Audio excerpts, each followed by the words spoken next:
In Creo Parametric, there are several options for performing tolerance analysis. In this video, we are going to take a look at an overview of one of those options, the Easy Tolerance Analysis. This module allows you to perform a 1D tolerance analysis, which is going in a single direction, positive or negative. And this is 1D as opposed to a 2D analysis, which is along a plane, or a 3D analysis, which is sort of like the full-blown option that many people would need. But for simple situations, you can use easy tolerance analysis, and it is easy, like the name implies. So let me orient you to my assembly. This is a bearing shaft assembly with 5 components. First, we have the shaft itself, and then there's a bearing on the right-hand side, a spacer, and a second bearing, followed by a clip. And we are interested in the space between the clip and the second bearing, which has to be a certain value. To get into the easy tolerance analysis, I will go to the Applications tab. Here we have the command in the GD&T group. I will click on it, and this opens up the dashboard with a note that explains the capabilities of easy tolerance analysis. If you click yes, you can get more information, but I'm going to click no to start working. First off, let's take a look at the options dialog box. And in here, you can set your default values for your tolerances. You can use either millimeters or inches. And we have a default value of 0.010 for linear dimensions, 0.005 for size dimensions, and 0.020 for geometric tolerances. Of course, you can change these different values. Then you have your model CP, your process capability index. And then we have our different analysis types. The first one is worst case, which just like the name implies, takes your different tolerances at their worst possible value, their maximum value, or minimum value as necessary, and gives you the results. A little bit more accurate is root sum squares, which takes the square of all the different tolerances, adds them together, and then does the square root of that. But even better is statistical. And with statistical, it recognizes the fact that your tolerances are going to have a normal distribution at best, and then it's going to take that normal distribution into account in order to calculate your different values. You can also choose your quality metric. Here we have the choices between process capability, your CPK. You can also choose your sigma level, your percent yield, and your DPMO, which is the defects per million opportunities. And you also have a default CPK for your calculations. There is one last option that allows you to include worst case with root sum squares and statistical. But let's click the OK button in order to change our options. And now I'm going to create a brand new stackup. So I'll click on the new stackup command. This opens up a dialog box for defining the measurement.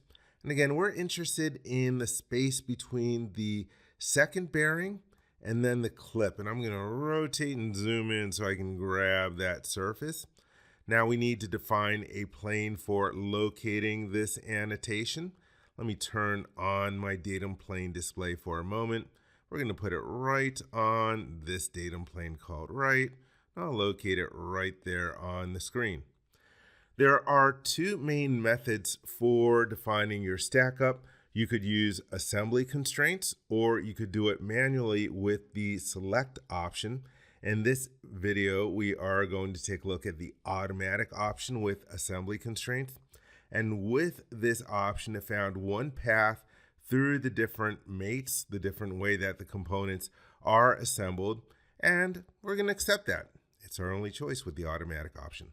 So, and I just want to mention that sometimes when you are doing this, like in another video that I will make, you can have multiple different paths and you can choose the path that you want. So I will click the OK button. And now we have some different dimensions on the screen. We have our stackup table that opens up. There is a note that explains the capabilities of the stackup table. I recommend that you take a moment to read that. There's also a hyperlink where you can get some more information about the stackup table. But I'm going to close this. And before I take a look at the stackup table, I'm going to clean up my computer screen a little bit. Let me collapse the model tree. I no longer need it. Let me turn off my datum plane display. And for understanding the different dimensions, I'm going to move them around on the screen. There is a move dimension command, and let me zoom in over here. I'm going to grab some of the dimensions so I can see how they are moving in the stack. And let me grab this one and move it this way. And so this helps me, by moving them around, helps me understand how it's creating this gap. And so we have the width of the space of the bearing, then the width of the spacer, then the width of the second bearing, and then we go all the way back around between these components. Then we have the width of the clip itself, and that defines our loop for this 0.060 gap between the components. But now that I've moved them around, I realize that, hey, you know what? I also want to take into account the width of the main part of the bearing. I want to have some tolerances on that as well. And so in order to do that, we can add in features into our stack. I will click on the Add Feature button. And so let me choose one surface to define the dimension. Let me rotate the model. I'll pick the other surface. By the way, I don't have to hold down the Control key for this. And then I can click on the OK button. And it creates the other different dimensions. Once again, let me close the note for help. Let me also move the dimensions around. And so let's see, let me rotate, and I got the different dimensions. And so when I do this the first time, this is a little blip that I found. It's kind of like doesn't show me in a way that makes sense. I'm having trouble picking some of the different dimensions in here. Let me grab this one. So I'm not exactly getting what I want. What's this one? And so what I find helps in this situation, after I move the different dimensions around, if I just click on the new stack up and then redefine that, it seems to work for me. I don't know what I'm doing wrong. I used to use the tolerance analysis extension 23 years ago, probably before some of you were born. And so this is an evolution in that. If someone knows what I should do differently, please let me know in the comments. But anyhow, now I've got that, and let me close this and move my dimensions around. Now by going through it a second time, everything seems to make more sense to me. Let me turn off my datum plane display. And once I reorganize and remove the dimensions around, I think you'll see what I'm talking about, where we can comprehend the loop. Hold on, I'm just having trouble grabbing. And let's see, yeah, again, I just want to move this one dimension around. Come on, where do I grab on you? Okay, got that last dimension, and let me close the dialog box. And so this, now you can see the stack, and this makes sense to me. So we have this gap that we're interested in, and here's the width of the little sort of boss on the bearing. Then we have the main width of the bearing over here. Then we've got this one. Then we've got this one over here. And so then it goes back around to the other side. And so in that way, I've been able to add some other different dimensions into my stack up. And so then we can take a look at the stack up table. And so let me move this over, and let me grab the bottom of the dialog box and make it a little bit longer. And let me grab this and make it a little bit higher because I want to see my results, because the results are really, really cool looking.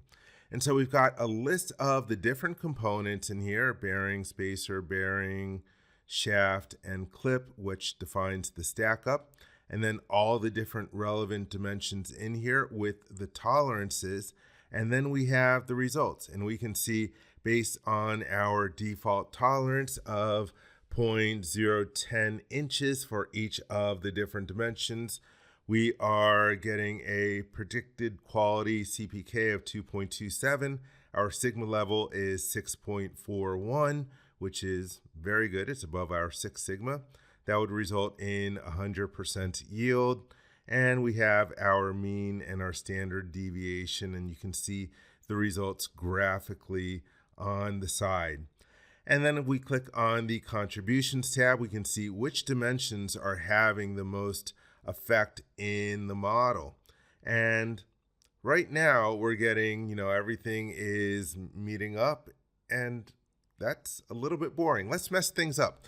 All right, so now I'm going to start opening up some of the different tolerances a little bit. And let's see, going back to the contributions, we open up this 0.025 dimension. That should make things worse. So let's see, let's go to click on the 0.015 dimension. Right now it is symmetric, and let's just open that up a little bit, 0.15, and hit the enter key. And so now this is going to be 47% of the value. Now also say, okay, for this dimension that's 475, that is the width of the main part of the bearing itself. That's 10 thou. Let's make that bigger. Let's go to see if we make that. Let's see, it's 475. Where are you? 475 right here.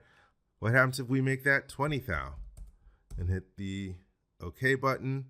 And so that's going to make things worse. And let's just make one other dimension a little bit worse. Let's go to the spacer itself, and I'm going to click in there. Rather than using symmetric, I'll show you from the drop-down list that you can change this to plus, minus, limits, or geometric. Let's go to plus, minus, and let's say that this can be minus 0.005. Oops, I closed a little too quickly. And let's make this 0.015 and hit the OK key. And so now we've messed up the tolerances a little bit, and we click back over to the results. We can see that our CPK drops to 1.40. Our sigma level is down to 4. Our yield is 99.999%, which would end up giving us about 14 defects per million units, which you might not think is bad, but when you're doing high volume production, it is not so great. And you can also see that our mean and our standard deviation decreased. And so this can actually be kind of fun, playing around with the different tolerances and seeing the effect that it'll have on your results. Like if I make this 25 and hit the OK button, we can see how much worse it shifts our different values, and it basically increases our defects per million opportunities by a factor of 10. And in this dialog box, you also have a drop-down list where you can change some of the different choices. So for example, if I want to show worst case in there, we can see that instead. But I like the statistical results a little bit better for the choices in there. And so now that I've generated all this information, this information is available in the stackup table, but I want to be able to share this with other people. And so to do that, we can click on the generate report button. This will allow us to generate an HTML document. So I will click that. And again, I'm going to deselect that first stackup because that was for some reason not getting me what I wanted in my situation. And so for the name of this, it's called EasyTall Stackup Report. Let me just change it to Stackup Report. I don't really need the name of EasyTall in there. You can change the folder where it is going to. Here we have an option to include a warning about 3D effects in the report. I'm going to turn that off. That should be obvious. And then I will click the OK button. And so now it is generating an HTML report that I can share with people. And it's coming up with some of the different images. And so it now shows the reports in the embedded browser in Creo Parametric. And so we can see an image of the assembly, and here's the tolerance stackup report. And it's telling us, nope, this is not okay. And it gives us our information about nominal, objective, results, predicted quality, and the number of dimensions that are involved, tolerance stackup summary, and again, a nice picture displaying our distribution along our curve here. And so there you have it. That is what you can get out of easy tolerance analysis. If you have access to this, I recommend that you play around. It's a lot of fun, especially once you start changing the tolerances.